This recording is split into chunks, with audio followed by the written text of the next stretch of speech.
técnico y había hecho la especialidad en ciencias sociales. Imagínense lo que me costó a mí entender todo esto, ¿no? Que bueno, bien.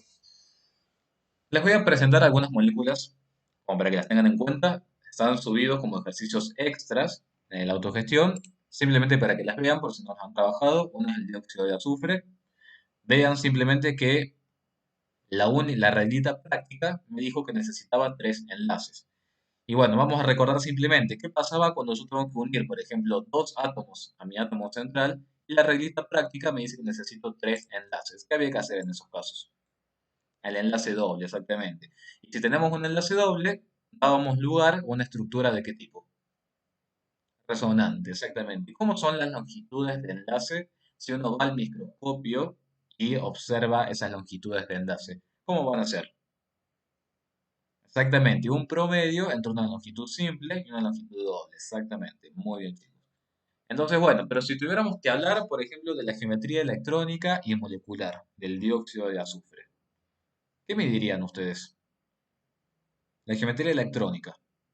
¿Cuántos pares de electrones? Sí, muy bien. Primero son distintas. Exactamente, muy bien.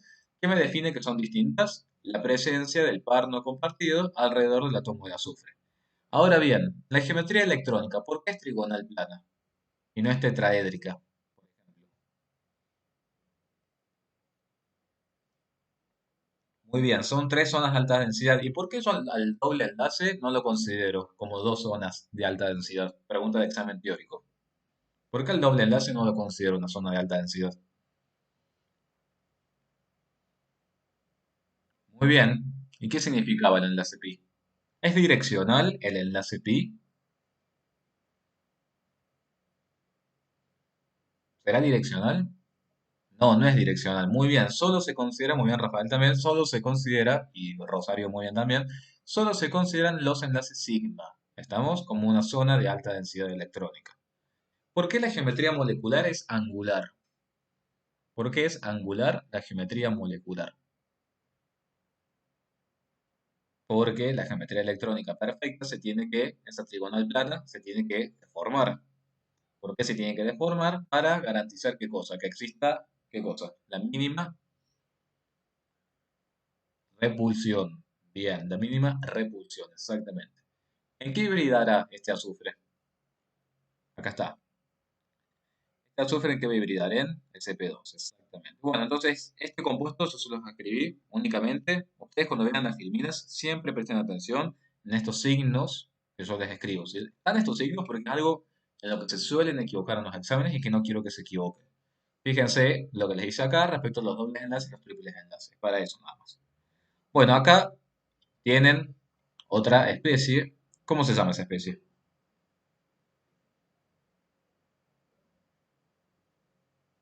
Anión, muy bien. ¿De qué tipo? Muy bien, anión nitrito. Exactamente, muy bien, anión nitrito. ¿Cuál es la particularidad que hay que tener siempre con las estructuras aniónicas o catiónicas? Ver el electrón de más o el electrón de menos para colocar en la cantidad de electrones disponibles. Y después se resuelve exactamente igual como si tuvieran un compuesto sin carga. ¿Estamos? Fíjense que en el anión nitrito, con la particularidad, es que además de tener un electrón extra, cuando yo haga la regla práctica, me van a terminar quedando más enlaces de lo que debería tener, por lo tanto tengo que agregar los dobles enlaces. ¿Estamos? El nitrógeno puede expandir objeto. Si están en la duda, ¿qué tienen que hacer? Como siempre. Si están en la duda, muy bien, esa es la respuesta. No, no puede expandir. Pero si estuvieran en la duda, ¿qué habría que hacer? Verificar muy bien en la tabla periódica. Exactamente. Muy bien, chicos. Entonces, bueno, tienen acá bastantes cositas para analizar. Quiero que lo vean bien. ¿Estamos? Dióxido de carbono, creo que lo habíamos hecho ya dióxido de carbono, pero bueno, simplemente creo que se los agregué simplemente para que vean cómo al tener dos dobles enlaces, seguimos considerando dos zonas de alta densidad, pero se trata de una molécula lineal. Me dice Matías, ¿cambian algo si la estructura de Lewis la escribimos todo en la misma línea? Me refiero al anión nitrito. ¿Vos decís de la misma altura exactamente? No, no pasa nada, Matías. No hay problema con eso. No, no se hagan problema por esas cosas. Bien, sí, sí estaría, o sea, sí me gustaría respecto a esos detalles mínimos que tienen que tener en cuenta es, por ejemplo, que a los pares de electrones no compartidos los ubiquen en lo, a ver, en lo posible, como bien hacia arriba del átomo central. Vieron que en el agua, que tenemos el oxígeno, hidrógeno, hidrógeno, vieron que yo los dos pares de electrones no compartidos los ubico como bien arriba en la cabeza del oxígeno. Lo mismo en el amoníaco, no sé si han visto cuando han hecho el amoníaco, que el par de electrones no compartidos yo lo coloco siempre arriba del nitrógeno. Eso nada más. Es como para indicar que la presencia de ese par de electrones no compartidos tiende como a deformar la nube electrónica. Es esa precaución nada más, que los pares de electrones no compartidos traten de colocarlos de ese modo. ¿Bien? ¿Me siguieron? ¿O están más perdidos? Bien, muy bien. Bueno, y acá es algo que se los escribí porque lo estuvimos charlando ayer. ¿Qué hacemos con el ácido clorhídrico? ¿Qué pasa si tiene un compuesto de ese modo? Bueno, no tienen que hacerse mucho problema tampoco, porque lo único que tienen que decir, que acá ya se los escribí, simplemente decir que tiene un enlace covalente simple, que ese enlace es polar. Fíjense cómo está desplazada la densidad electrónica hacia el átomo de cloro. Cuando se trata de moléculas biatómicas, así como el ácido clorhídrico, directamente la geometría electrónica es igual a la molecular y lineal, porque el ángulo de enlace es 180 grados, porque simplemente se trata de dos átomos que se están enlazando y nada más. Y bueno, y esto sí, me gustaría que si les llegara a aparecer en el parcial, si les llegara a aparecer en el parcial, sí me gustaría que indicaran esto nada más. ¿Bien? Simplemente eso, que no es necesario acudir a la hibridación para explicar ese enlace. ¿Por qué no es necesario acudir a la hibridación?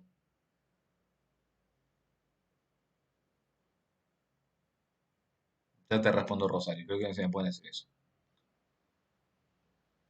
Claro, y además porque el cloro perfectamente puede formar un enlace con el hidrógeno. ¿Se acuerdan que habíamos visto que en el caso del metano, el carbono no podía formar los cuatro enlaces? Por eso surge el concepto este de orbitales híbridos. Eso también era algo que estábamos charlando ayer, por eso se los escribí acá. Me dice Rosario, ¿por qué indica más la deformación? ¿Por qué indica más la deformación de la nube electrónica ponerle en el átomo central los electrones no enlazados? En realidad vos tenés tu átomo central, que es el más electropositivo, y tenés los átomos más electronegativos alrededor. Bien, de esa forma, según Lewis, vos podías ver cómo era la distribución de los electrones en la molécula. Ese átomo central, que es el que se está enlazando al resto, puede ser o que bien comparta todos sus electrones, o bien que tenga electrones sin compartir. Como es el átomo central el que tiene que ubicar a los otros átomos a su alrededor, son los electrones del átomo central los que van a influir en la nube electrónica. ¿Quiénes son los que están acomodando a los átomos a su alrededor? ¿Los oxígenos o los nitrógenos? El nitrógeno. El nitrógeno es el que tiene que habilitar el espacio para ubicar a los oxígenos y a su vez para ubicar este par de electrones no compartidos. Bien, por eso es que afecta mucho, no es que afecte mucho, pero es considerar otra zona de alta densidad para ver cómo se tiene que acomodar el nitrógeno para poder formar este anión. Es por eso, nada más. Obviamente que cuando nosotros armamos la geometría electrónica, la geometría molecular, tenemos que considerar los pares de electrones no compartidos y los compartidos. Cada átomo que quede en las posiciones terminales tendrá sus electrones sin compartir. Que después eso, Rosario, que me preguntas vos, estos electrones que están acá sin compartir, o la carga con la que puede llegar a quedar cada uno de los oxígenos, va a influir cuando esta especie se quiera unir a otra especie más.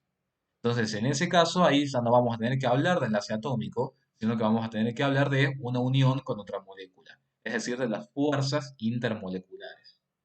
Estamos, Rosario, los átomos que te quedan alrededor te van a servir más para explicar la unión entre las moléculas que la unión entre los átomos de una sola molécula. Y Brandon me pregunta si hay hibridación. No se considera hibridación, Brandon, en el ácido clorhídrico. ¿Bien? No se considera hibridación porque no te hace falta acudir a ese concepto para poder explicar por qué se forma este simple enlace. Y bueno, y después les había quedado a ustedes de tarea esta especie aniónica, que no sé si lo hicieron, ¿alguien lo pudo hacer? De todas formas lo tienen ahí resuelto. ¿Alguien lo pudo hacer? Bien, coinciden con esa estructura que planteé yo. ¿Qué teníamos acá? ¿Alguien se anima a explicarlo? Ese animos están tímidos. Veamos, ¿qué pasó acá? Teníamos una estructura aniónica, quiere decir que tenemos un electrón de más. ¿Estamos de acuerdo hasta ahí? Son tres iodos, cada uno necesitará, cada uno querrá tener 8, 24. Luego tenemos 7, lo que tiene cada uno. Muy bien, Pedro, exactamente. Tenemos un electrón de más, son 22, exactamente. 24 más 22, dos electrones. Eso indicaría que hay un solo enlace. Pero ¿cuántos enlaces como mínimo necesitarían para formar esa estructura?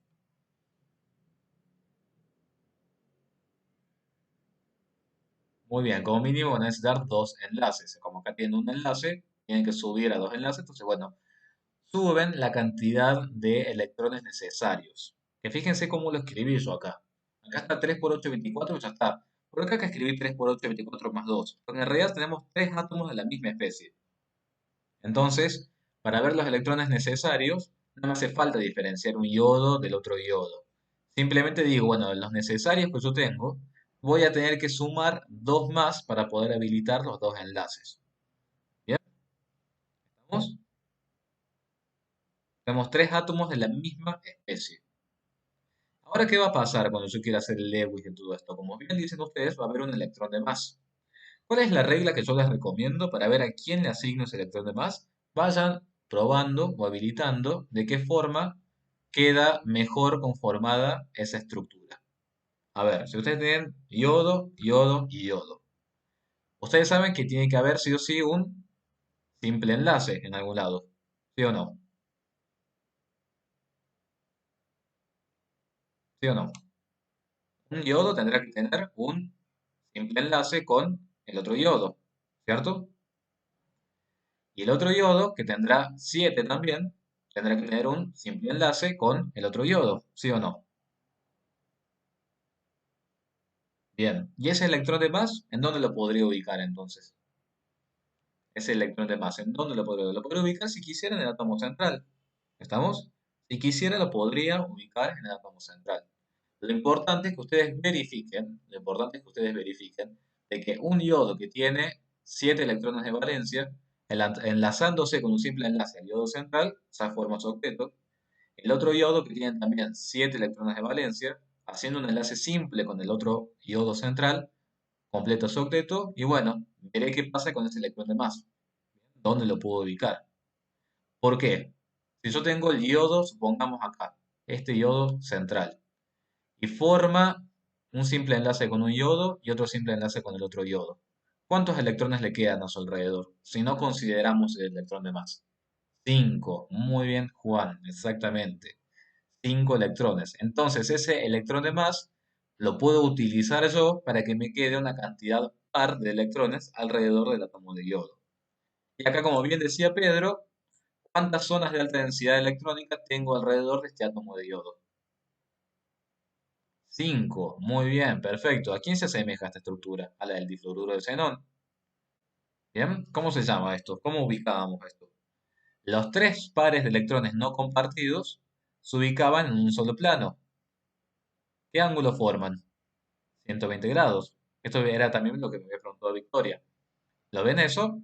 Los tres pares de electrones no compartidos alrededor de átomo yodo en un solo plano de 120 grados. Bien.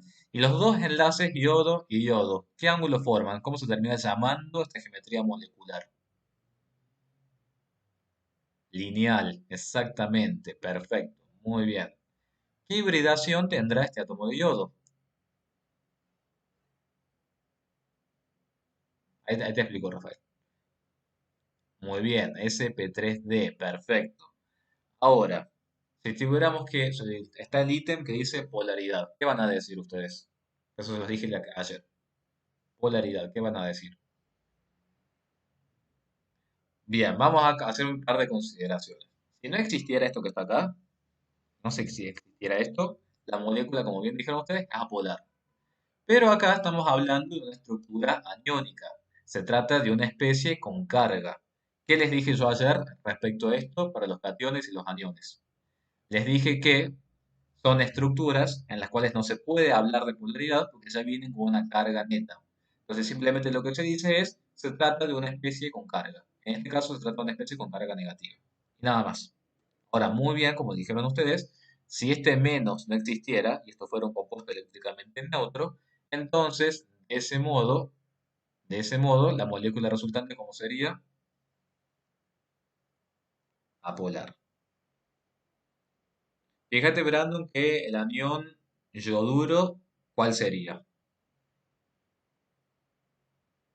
¿Cuál es la forma del anión yoduro? Exactamente, entonces cuidado, esta es otra especie que existe para el yodo. Pero cuando les hablen, Brandon, de anión yoduro es yodo menos. Esta es otra especie de yodo que existe. Y acá me habían preguntado, a ver, estoy viendo, a ver, me dice Rafael, no entiendo por qué se multiplica 3 por 8 más 2 y no se hace 10 por 3. Lo que pasa, Rafael, es que vos fíjate que en las moléculas que habíamos analizado antes, tenías tu átomo central y a su vez tenías átomos a los costados. Entonces vos decías, bueno, el átomo central tiene que verse obligado a expandir. Entonces vos sabías que esos dos se los sumabas a tu átomo central. Acá es complicado ver eso, ¿por qué? Porque se trata de tres átomos de la misma especie. Se trata de tres átomos de la misma especie. Pero por eso yo directamente que dije, a los necesarios que tengo, directamente le sumo dos y se acabó. Si no, lo que podrías hacer, Rafael, que es, decís, bueno, dos yodos, a ver si lo quiero, eso es lo que quiero, eso es justo lo que quería escribir. Lo que podemos hacer es lo siguiente, puedes decir, dos yodos necesita, o sea, sigue necesitando tener 8 electrones. Entonces escribís 2 por 8. Y un yodo, sabes que no va a necesitar 8, sino que va a necesitar 10. Entonces escribís, eso lo escribí en el chat, a ver si por ahí lo escribió Joaquín. Sería 2 por 8 más 1 por 10. Entonces ahí serían los 26 electrones. No podría ser nunca 3 por 10, Rafael, porque eso significa que estás aumentando estás permitiendo que expandan el octeto los tres iodos, y eso no es lo que corresponde, porque antes con las otras moléculas tampoco lo hacíamos así. Únicamente expandía octeto el átomo central. Acá yo lo escribí directamente de ese modo, porque se trata de tres, misma especie atómica. Es por eso. Bien, bueno, muy bien chicos, vamos a hacer. Ah, perfecto, Rafael, muy bien. Me parece perfecto que pregunte. Muy bien, el anión perclorato. A ver, me dice Tomás, disculpe, profe. Si bien acá, como dijo, no hablamos de polaridad, sí decimos que la nube electrónica es asimétrica. Muy bien, sí. Por eso la geometría molecular. Exactamente, la geometría molecular. Sí, eso sí, Tomás. Exactamente. No hablamos de polaridad, pero todo el resto de cosas es exactamente como vos estás diciendo. Exactamente. ¿Qué pasa con el anión perclorato? Lo mismo que habíamos dicho antes. ¿Estamos? Tenemos que ver en dónde coloco ese electrón de más. ¿Bien? ¿A quién le colocarían ese electrón de más? En el anión perclorato. ¿Al cloro o al oxígeno? Exactamente, algún oxígeno. Y fíjense que si hacemos esa reglita práctica, que ustedes ya saben, imagino cómo se hace, me termina dando 4 enlaces. Quiere decir que estaríamos bien, porque serían los 4 enlaces que necesitamos para cada oxígeno enlazarse con cada oxígeno enlazarse con el cloro. ¿Bien? Pero ¿qué pasaba acá? ¿Qué pasaba acá? Ya habíamos dicho que podíamos hacer acá cuando correspondiera y siempre que se pudiera hacer. Los 4 enlaces están bien. ¿Bien? ¿Qué otra cosa más había que verificar? La carga formal del átomo central. Muy bien. ¿Qué era lo mejor, por lo general? Que la carga formal del átomo central fuera lo más baja posible. ¿Se acuerdan de todo eso? Si se pudiera, la hacíamos cero. ¿Cuándo no se puede hacer cero? A ver si alguno se da cuenta. ¿Cuándo no se podría hacer cero? Por ejemplo, en un nitrato. ¿Por qué no? Si yo quisiera, no puedo bajar la carga.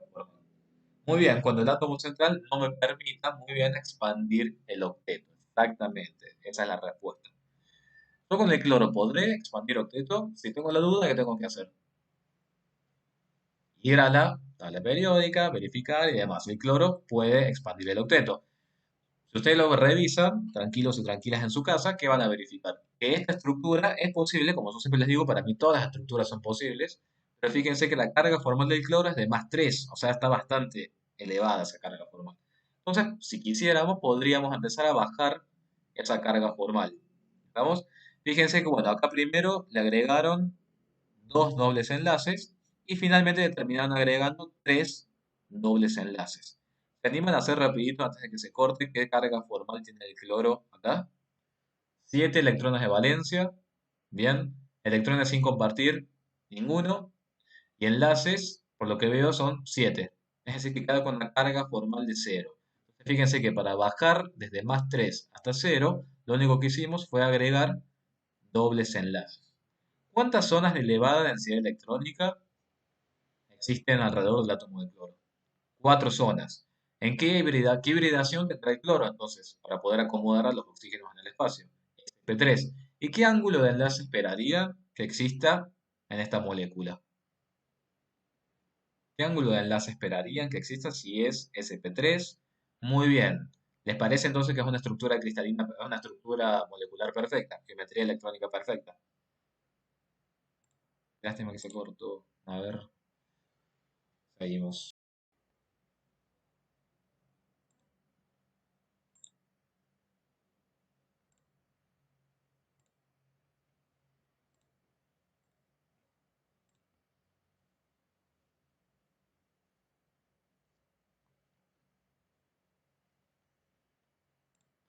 Bueno, hasta acá lo que hemos dicho es que es una estructura electrónica con geometría electrónica molecular perfecta. ¿Cómo se llamará la geometría electrónica? Bueno, voy a esperar a que se vayan conectando.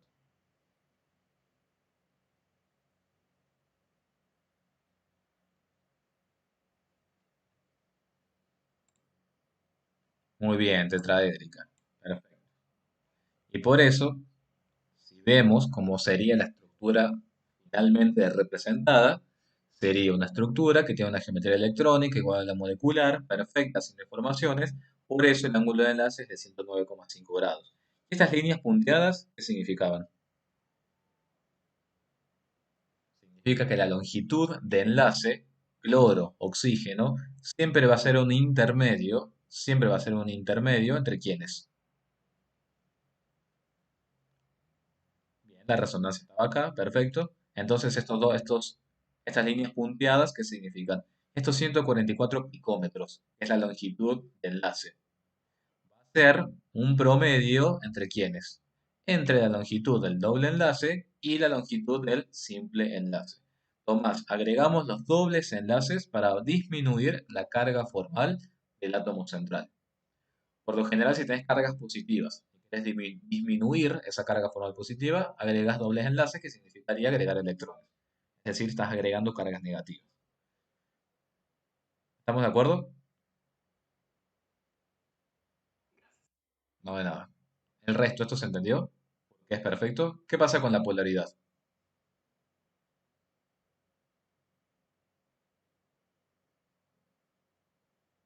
¿Es polar, es apolar? ¿Qué pasa? Muy bien, Juan, esa es la respuesta.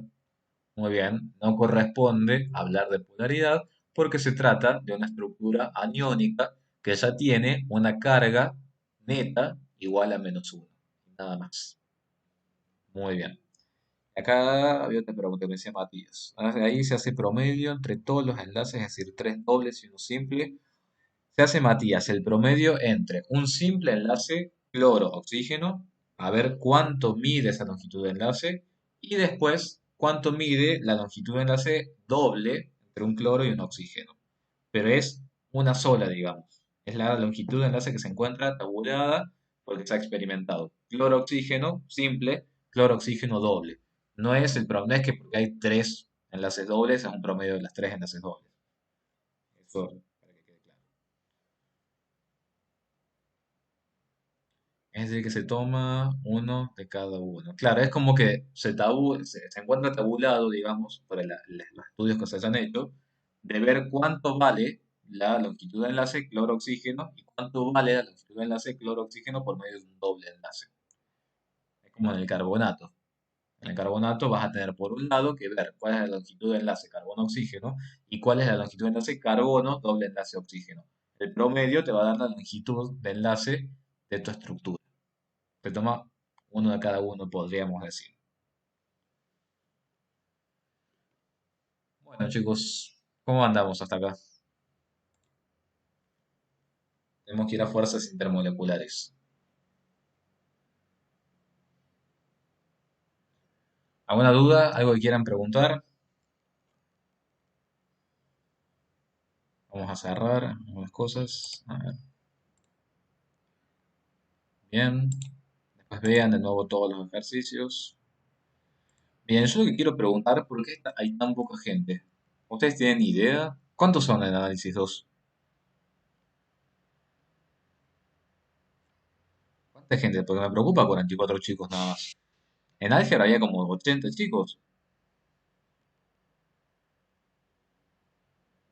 Qué raro, ¿no? Porque en álgebra había bastante chicos. Había como 80, me parece. Eh, ¿Será que ven después? ¿Ustedes tienen algún grupo de WhatsApp o algo y saben si ven después las clases? Claro que son pocos, ¿no? Claro, puede ser que se hacen, o sea, yo entiendo que puede ser o que se hayan cansado de lo virtual o bueno, que no todos tienen los medios, porque eso es así, lamentablemente. Pero me sorprende que hubo como una disminución. Ojalá que sea así, que sea que lo ven después.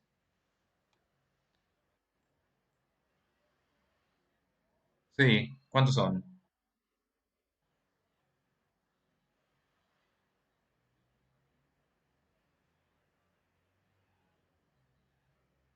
O sea, nunca llegan, no llegan a 100, digamos, en el teórico, que son los dos cursos encima.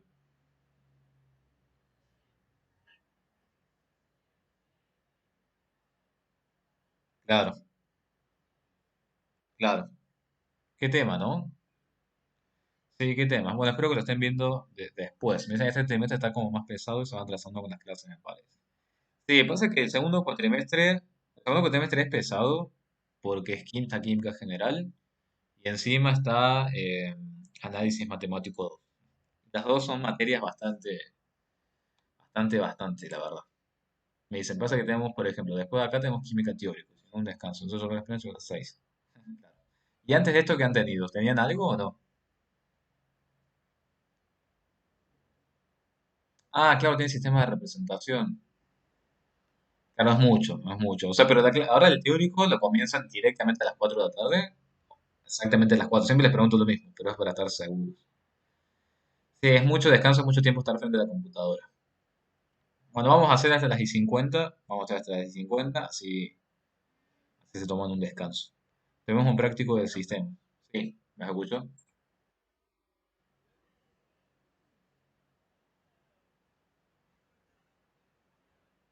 Sí,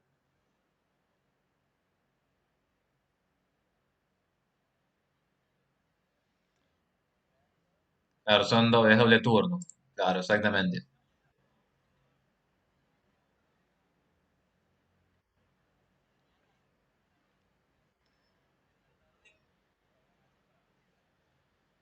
Claro, que pase eso. Sí. Lamentablemente pasa eso. Es como que es mucho tiempo frente a la computadora, uno se cansa y cierto, uno tiene problemas también, como se dice, de salud. Lamentablemente pasa eso. Acá me preguntan qué vamos a ver el año que viene. ¿Por qué vamos a tener necesidad? Sí, el año que viene, esa por suerte, sí, eh, van a estar en clase presencial. Eso seguro, eso denlo por seguro, porque si en enero y en febrero se vacunan los grupos de riesgo, en marzo ya vamos a poder estar volviendo a las aulas. Así que en eso no se preocupen. Van a arrancar directamente con química inorgánica, y la primera parte de química inorgánica es todo un repaso de química general, la parte de redox, y curiosamente la parte de enlaces. Así que, y es bueno, la verdad, que el año que viene lo puedan hacer presencial porque tienen muchos prácticos de laboratorio.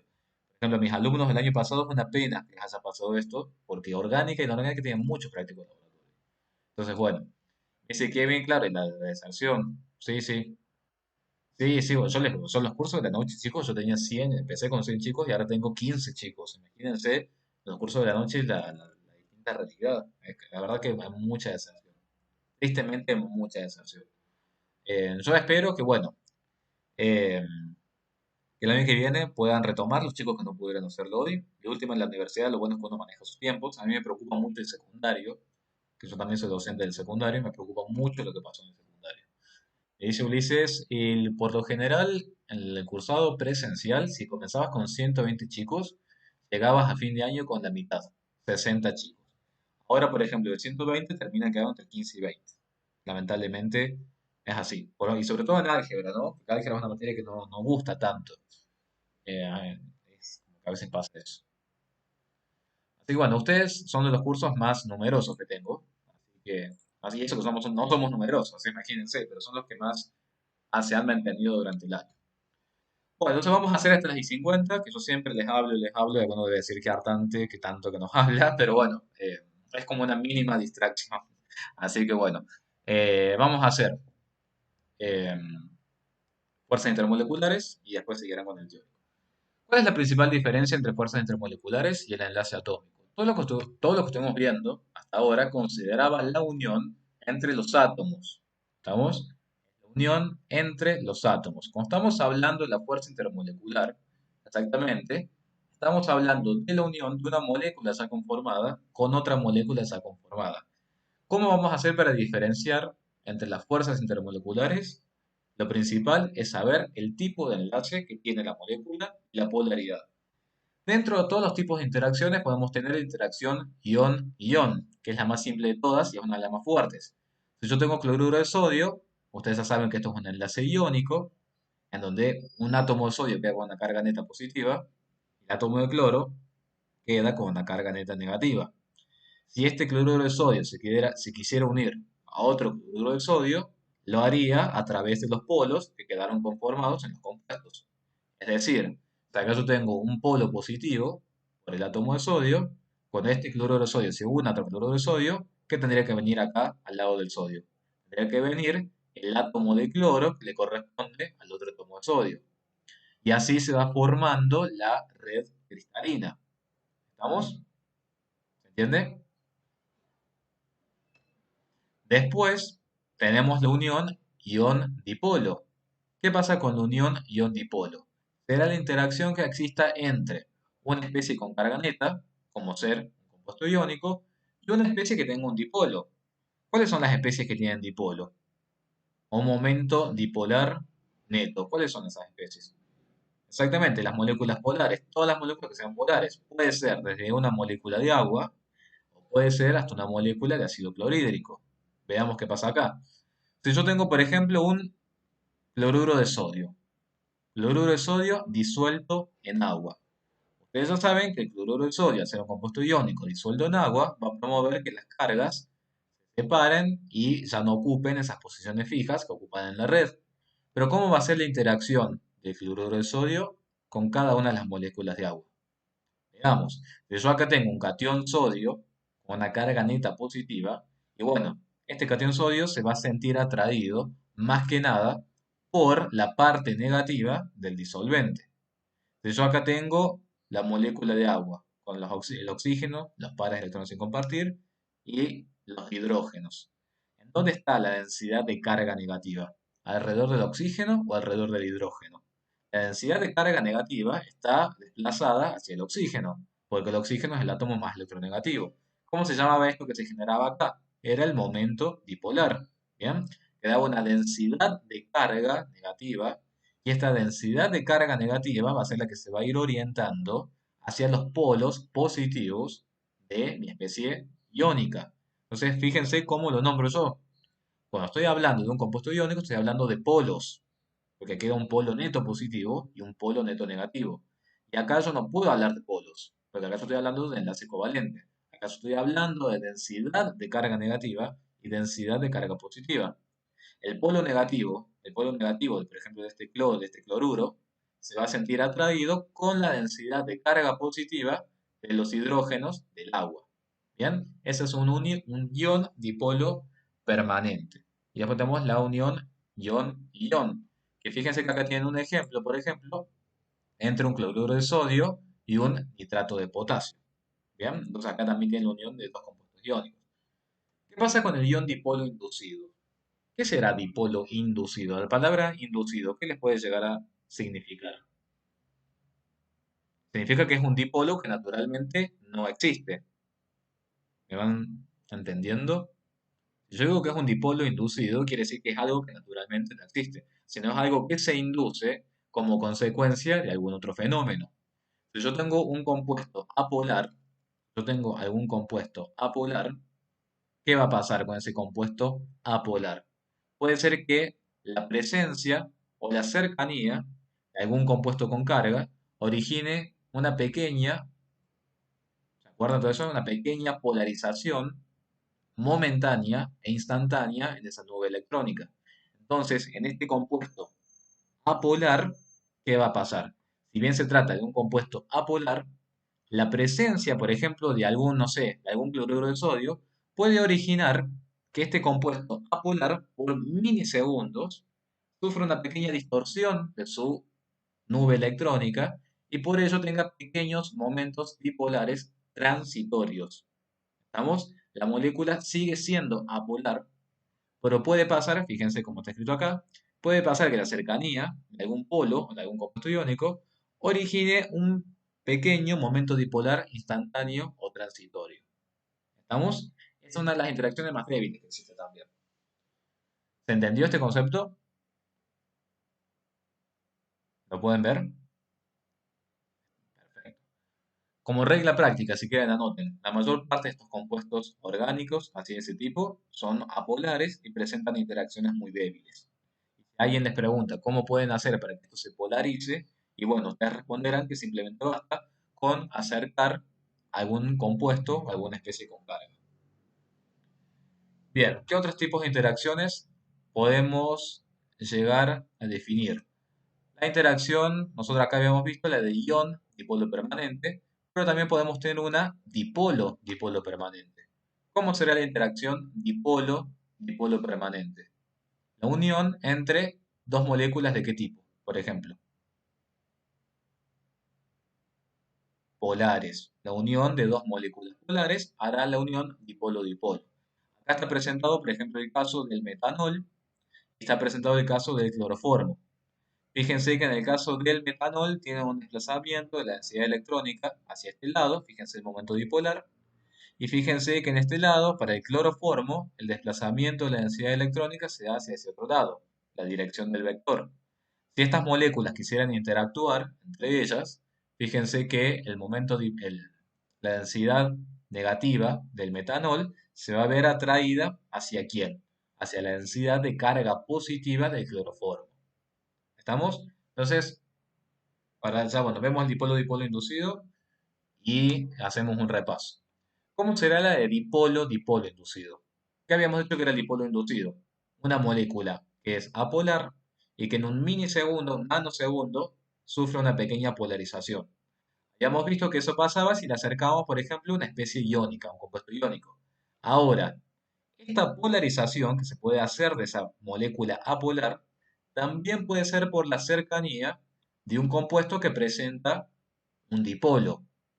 No será lo mismo si le acercamos un cloruro de sodio, pero si yo le acerco un metanol que tiene una densidad de carga negativa, esa densidad de carga negativa también puede provocar una polarización instantánea en mi molécula de metano. Sí, bien, resumiendo, a ver, si yo tengo la interacción entre un cloruro de sodio con un cloruro de potasio, ¿qué tipo de interacciones voy a tener ahí? Cloruro de sodio y cloruro de potasio. ¿Qué voy a tener ahí? Ion y ion, exactamente. Atracciones netamente de qué tipo? Electrostáticas. Perfecto. Yo al cloruro de potasio, al cloruro de... cuidado, si yo tengo cloruro de potasio y cloruro de sodio, no es dipolo-dipolo. ¿Por qué no es dipolo-dipolo? Cloruro de sodio y cloruro de potasio. ¿Por qué no es dipolo-dipolo? ¿Estamos hablando de un momento dipolar en el cloruro de sodio y en el cloruro de potasio? No, exactamente. Estamos hablando de cargas netas. Estamos hablando de moléculas. Estamos hablando de dos compuestos iónicos, por eso la interacción es ion y ion. ¿Qué pasa ahora si yo a este cloruro de potasio lo quiero acercar a un pentano? El pentano, como ustedes habrán visto en el secundario, se trata de un compuesto orgánico con una cadena lineal que tiene 5 átomos de carbono. Un hidrocarburo, simplemente. Si yo al cloruro de potasio lo acerco a un pentano, el pentano que es apolar, ¿cómo va a interactuar con el cloruro de potasio? Es un ion dipolo inducido. Perfecto. ¿Qué pasa ahora si yo al pentano, ese mismo pentano apolar, le acerco un ácido clorhídrico? ¿Qué pasará ahí? ese ácido clorhídrico va a inducir algún dipolo inducido, valga la redundancia. Sí, es dipolo inducido. Es una molécula polar acercándose a una molécula apolar. ¿Qué pasa ahora si el ácido clorhídrico quiere interactuar con otro ácido clorhídrico? ¿Qué pasará ahí? Dipolo. Exactamente. Muy bien. Fíjense que es más sencillo tratar de entender las fuerzas intermoleculares que los gases atómicos. Muy bien. ¿Qué pasa? Bueno, ya vimos que las moléculas que son apolares pueden tener una pequeña polarización cuando le acercamos a alguna especie polar. Pero entre ellas, ¿cómo interactúan? ¿Cómo interactúan entre ellas las moléculas apolares? Las moléculas apolares simplemente van a interactuar a partir o a través de fuerzas de dispersión, que también estarán relacionadas con las orientaciones, la densidad de carga. Fíjense en este metano, la densidad de carga negativa del metano tendrá tendencia a interactuar con la densidad de carga positiva del otro metano. De todas formas, las moléculas siguen siendo apolares, pero pueden interactuar obviamente entre ellas. Por supuesto que este tipo de interacción, las de dispersión, son las fuerzas intermoleculares más débiles que existen. ¿Estamos? Otra fuerza intermolecular que existe, que es de bastante consideración, es la del puente hidrógeno. Puente hidrógeno, ¿qué quiere decir? Su nombre lo dice. Quiere decir que dos moléculas pueden interactuar entre ellas cuando la unión sea a través de un hidrógeno. ¿Quiénes son las moléculas que pueden formar enlaces de puente hidrógeno? No son cualquiera. Son las moléculas que tienen especialmente qué elementos: oxígeno, nitrógeno y flúor. Por lo tanto, si ustedes ven agua, ven amoníaco, ven cualquier alcohol, siempre van a ser interacciones del tipo puente hidrógeno. ¿Lo pueden ver eso? ¿Qué pasa con este metanol y esta molécula de agua? Fíjense la densidad de carga negativa de este oxígeno, cómo interactúa con este otro oxígeno que hay en el medio para poder unir a las dos moléculas. ¿Qué hay en el medio? Exactamente, un puente hidrógeno. ¿Saben además en dónde está el enlace de puente hidrógeno? Algo que tenemos todos y que sin eso no existiríamos. ¿Me han comentado? Muy bien, Santiago, exactamente. En las cadenas que ustedes observan del ADN. Exactamente. Todas esas uniones son a partir de enlaces de puente hidrógeno. Es una materia muy linda, la verdad, biotecnología, donde trabajarán con bioreactores, ADN, genética, una materia muy linda. La van a tener en cuarto. Van a acordar del puente hidrógeno de química general. Bien, acá hay un pequeño cuadro que es bastante interesante. Lo pueden analizar, lo vamos a analizar todos juntos ahora. Entonces, fíjense, si ustedes tienen iones participando, cuidado que cuando decimos iones estamos hablando de especies con cargas netas definidas. Si hay un ion participando, por ejemplo, yo les dijera un catión calcio, y a su vez está unido a otro catión calcio, ¿qué van a decir? ¿Hay iones? Sí. Si se trata de la interacción entre dos iones, tenemos la interacción ion y ion. ¿Estamos de acuerdo? Ahora, ese ion, ¿con quién más podría participar o con quién más podría interactuar? Podría interactuar con una molécula polar, entonces será un ion con dipolo permanente, muy bien. Y ese ion también con quién puede interactuar. Ese catión calcio, ¿con quién más también podría interactuar? Podría interactuar con una molécula apolar, exactamente, y sería un ion y un dipolo inducido. Y acá hay un pequeño error de ortografía. Estos sí van con tilde ortográfica. Bien, se entendió la parte de los iones, la más sencilla. El ion puede interactuar con el mismo, con una molécula polar y con una molécula apolar. ¿Qué pasa ahora si no participan iones?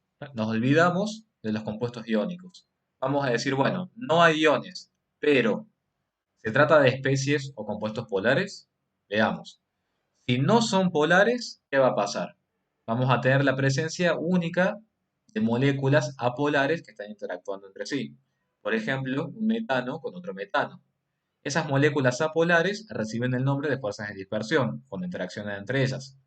¿Y este tipo de fuerza intermolecular de qué tipo es? ¿Es fuerte? ¿Es débil? ¿Cómo era eso?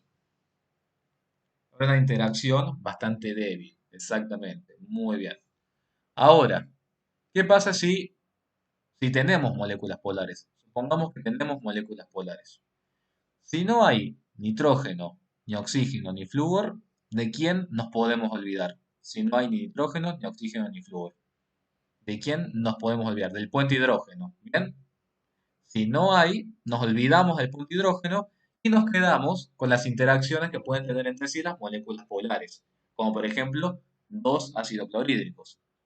Ustedes siempre imagínense ejemplos para ir viendo las interacciones. Supongamos que no está el nitrógeno, el oxígeno y el flúor, tenemos un ácido clorhídrico. Ese ácido clorhídrico, ¿con quién podría interactuar? Podría interactuar con otro ácido clorhídrico. Si son dos ácidos clorhídricos interactuando entre sí, ¿cómo se va a llamar esa fuerza intermolecular? Dipolo, dipolo. Muy bien, permanente. Ahora, si el ácido clorhídrico va a interactuar con un etano, ¿qué dirían ustedes? Es con un dipolo y un dipolo inducido, lo que puede ser con una molécula polar o una molécula apolar. Exactamente. Este cuadrito es el que les va a permitir a ustedes estudiar fuerzas intermoleculares. Acá está el resumen de todo lo que tienen que hacer. ¿Estamos? Bueno, acá tienen simplemente un análisis más o menos de todo lo que estuvimos comentando respecto a las magnitud de las fuerzas intermoleculares. Como tendencia general, las fuerzas más débiles, ¿cuáles dijimos que eran? Las fuerzas más débiles, ¿cuáles dijimos que eran? Las de dispersión. Muy bien. London, Van der Waals, también le llaman. Si yo tengo un dipolo-dipolo permanente, un dipolo-dipolo inducido, ¿en dónde les parece que va a estar presente la mayor interacción?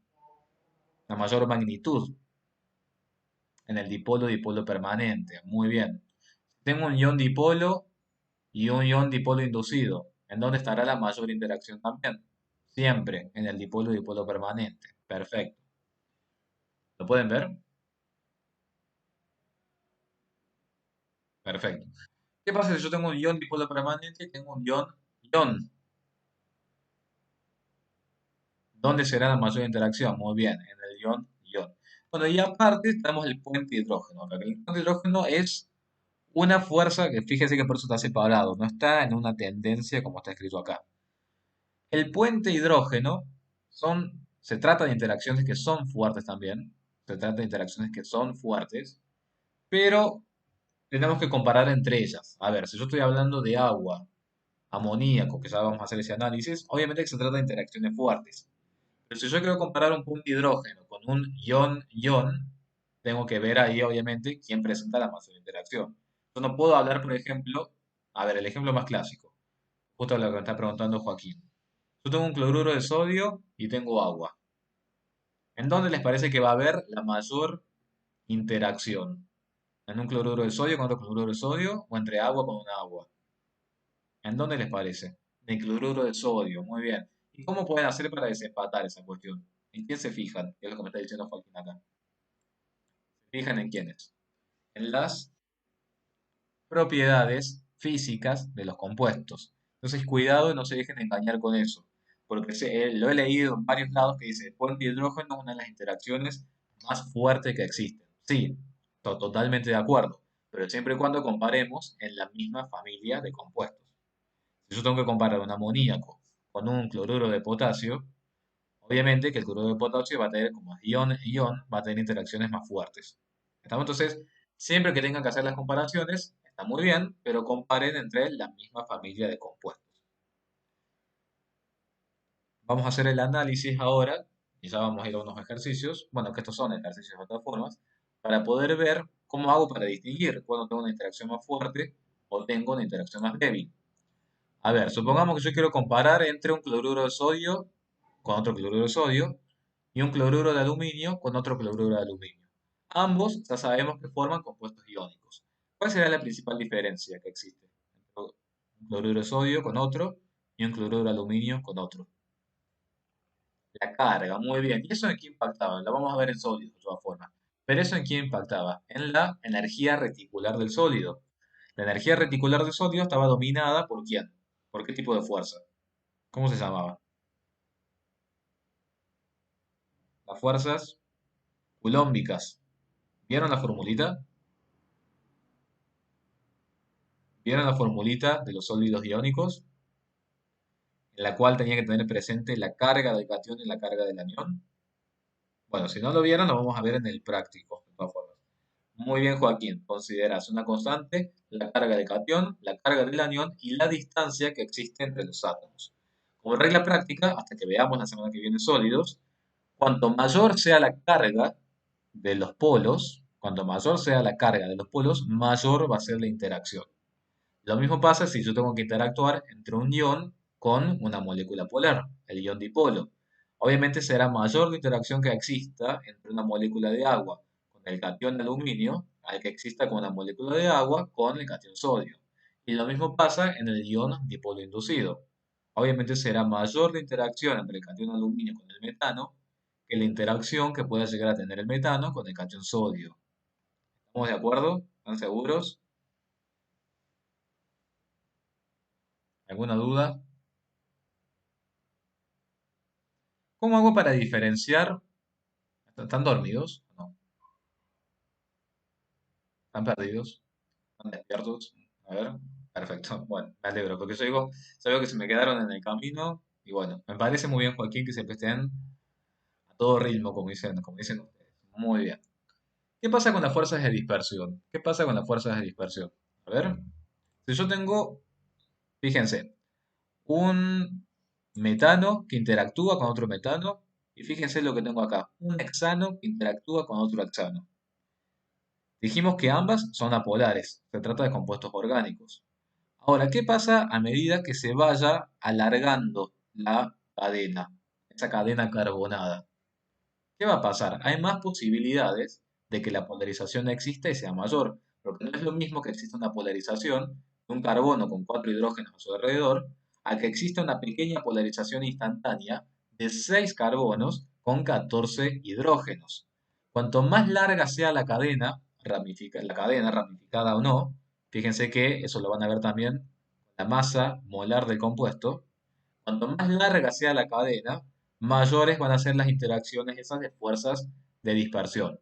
Fíjense que acá, 6 carbonos, mucho mayor a un carbono, 8 carbonos, mucho mayor a 6 carbonos. ¿Lo pueden ver? Siempre, entonces, cuando tengan que evaluar en un parcial entre moléculas apolares, cuando tengan que evaluar en un parcial entre moléculas apolares, lo primero que van a hacer, chicos, es ver la masa molar del compuesto. Aquel que tenga mayor masa molar presentará interacciones de dispersión de mayor intensidad. Y lo mismo después pasa con las ramificaciones en las moléculas. Esto lo van a ver también en química orgánica. ¿Alguien tiene idea cómo se acuerda? ¿Alguien sabe por casualidad cómo se llamaban? ¿Cómo nombramos en la nomenclatura en química orgánica? ¿Se acuerdan que hablábamos de un isooctano, por ejemplo? Octano, isoctano. ¿Les suena de algún lado? Algunos dicen que no, no hay problema, no hay problema. A los que no les suena no hay ningún problema, lo van a ver en el año que viene. Pero a veces en el secundario se suele hablar, que justamente Pedro sobre lo que me iba a decir, a veces se suele hablar de eso, de la cadena lineal y la cadena ramificada. Fíjense qué pasa acá. Tenemos acá una cadena lineal y acá tenemos una cadena ramificada. ¿Por qué les parece que es mayor el punto de ebullición en la cadena lineal que en la cadena ramificada?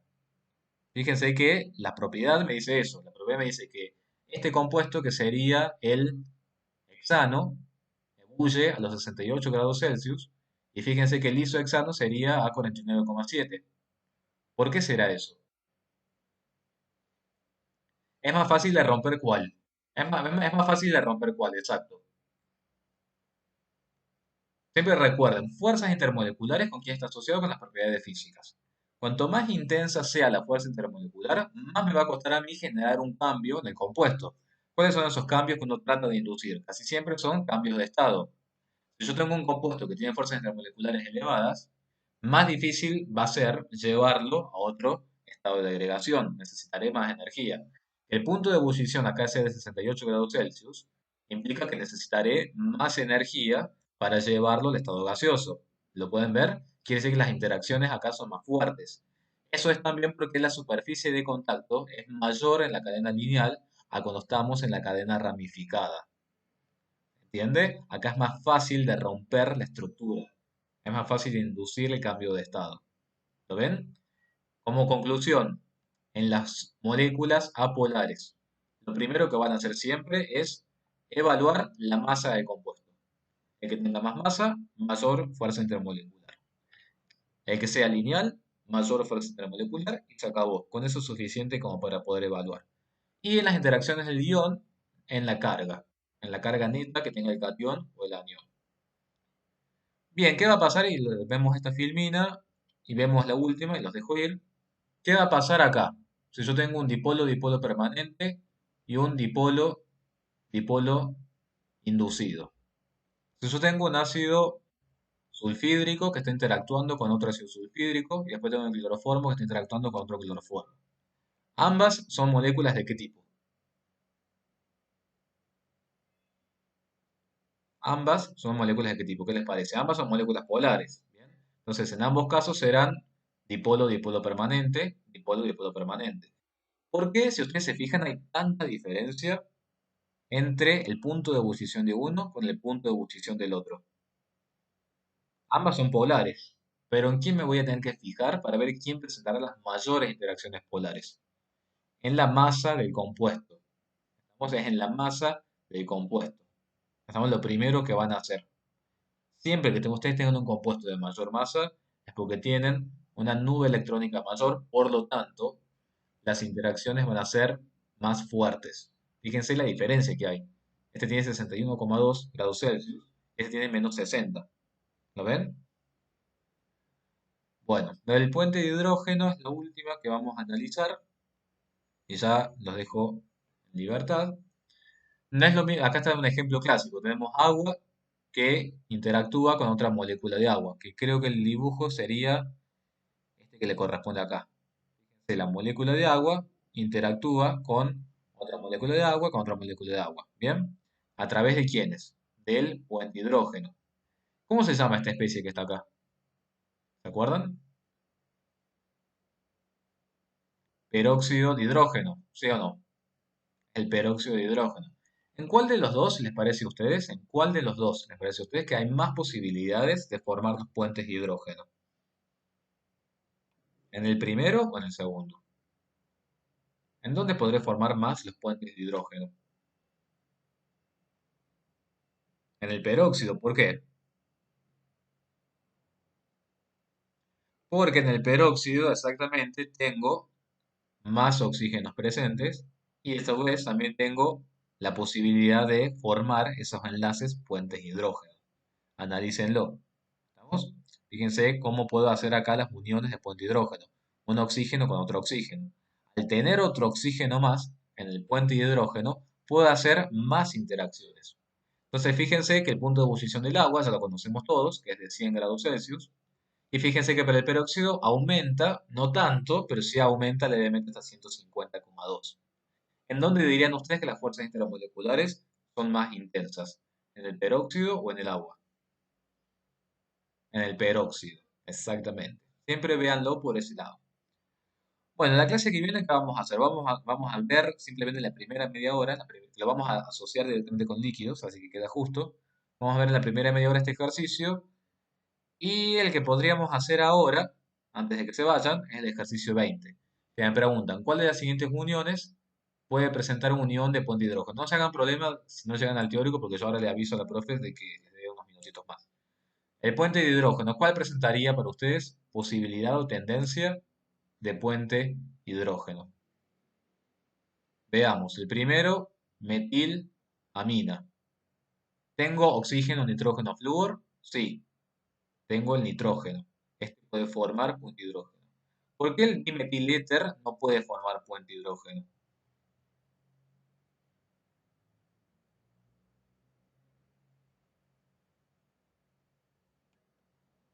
Y el bromuro de hidrógeno, para que lo vayan pensando. ¿Por qué no puede formar? Acá, primero porque se trata de un éter, exactamente. Tenemos el oxígeno como central, pero ¿qué pasa con ese oxígeno? ¿Está unido a quién? Está unido a los carbonos, exactamente. ¿Y por qué acá no puedo formar el puente de hidrógeno? Exactamente, muy bien, Agustín. Esa es la respuesta. ¿Por qué acá no puedo formar? Porque el bromuro de hidrógeno directamente no tiene los átomos que debería tener para poder formar y armar ese puente. Sin embargo, ambos son moléculas polares. Por lo tanto, los dos, si ustedes se fijan, forman dipolo-dipolo. El único que puede formar puente hidrógeno es la metilamina. Como regla práctica, anoten chicos, la mayor parte de los compuestos que tienen nitrógeno y son alcoholes que tienen el grupo oxidrilo, ¿se acuerdan? Esos por lo general pueden formar los puentes hidrógeno. ¿Estamos? Para que no se confundan. Los ejercicios que pueden ir haciendo de enlaces, bueno, eso se los había marcado. De fuerzas intermoleculares, me parece que no tienen muchos ejercicios. Así tienen, pueden hacer, fíjense la página 81. En la página 81, algunos ya hemos hecho, pero si se animan, hagan el 16 y hagan el 16, 17 y 18. Si se animan. El 20 ya lo hicimos. Así que si se animan, hagan los tres primeros. ¿Estamos? Ahora si vayan a descansar 10 minutitos, ahora le aviso a la profe que les doy 10 minutitos de recreo. Y bueno, cualquier cosa, ya saben, nos estamos comunicando. Cuídense, sí. Les dije 16, 17 y 18, exactamente.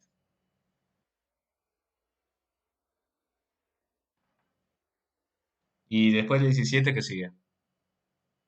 Uy, a ver.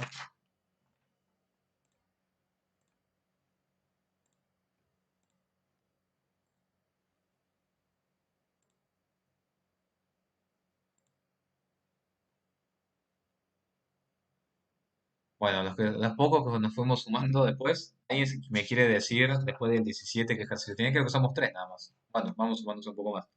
Después del 17, ¿cuál tienen?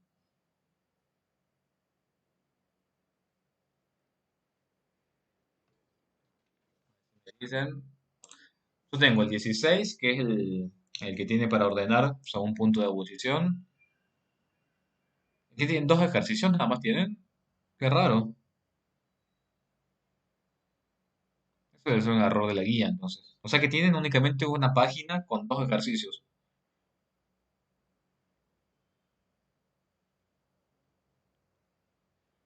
Tienen 13, 14. Qué raro eso. Claro, está mal entonces.